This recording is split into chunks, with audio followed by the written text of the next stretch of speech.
రెండు విషయాలు నేను గతంలో కూడా చెప్పాను. నేను పార్లమెంట్ సభ్యుడిగా పోటీ చేశాను అంటే రాజ్యాంగ పరంగా ప్రధానంగా ఈ భారతదేశ పౌరుడిగా ఇది నా ఫండమెంటల్ రైట్ కింద నేను పోటీ చేశాను. నేను ఇక్కడ సభ్యత్వం తీసుకోలేదు, అక్కడ సభ్యత్వం వదులుకోలేదు. రెండో పాయింట్ ఏంటంటే నన్ను ఎక్స్ప్లెనేషన్ అడగాల్సింది అప్పుడు ఉన్నటువంటి బీఆర్ఎస్ అధ్యక్షుడు గౌరవనీయులు కేసీఆర్ గారు నన్ను ఇక్కడ అడగలేదు.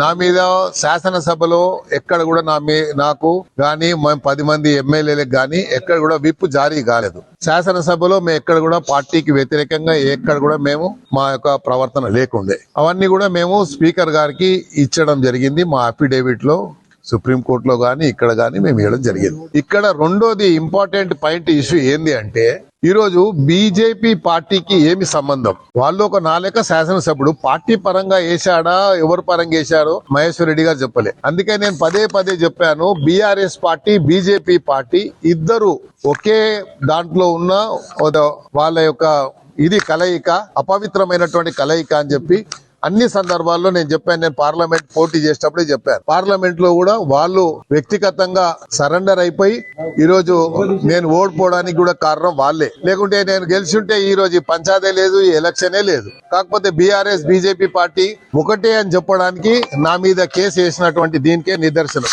కాబట్టి నేను నా వాదనని ప్రధానంగా మా యొక్క రతి గారు, అదే విధంగా సంఘవి గారు, నిరంజన్ రెడ్డి గారు, మా వెంకటేష్ గారు, మా సీనియర్ కౌన్సిల్స్ అందరు కూడా నా వాదనని స్పీకర్ గారికి సుమారు 55 పేజీల స్టేట్మెంట్ ఇచ్చి హరిణి హాస్పిటల్ కు స్వాగతం.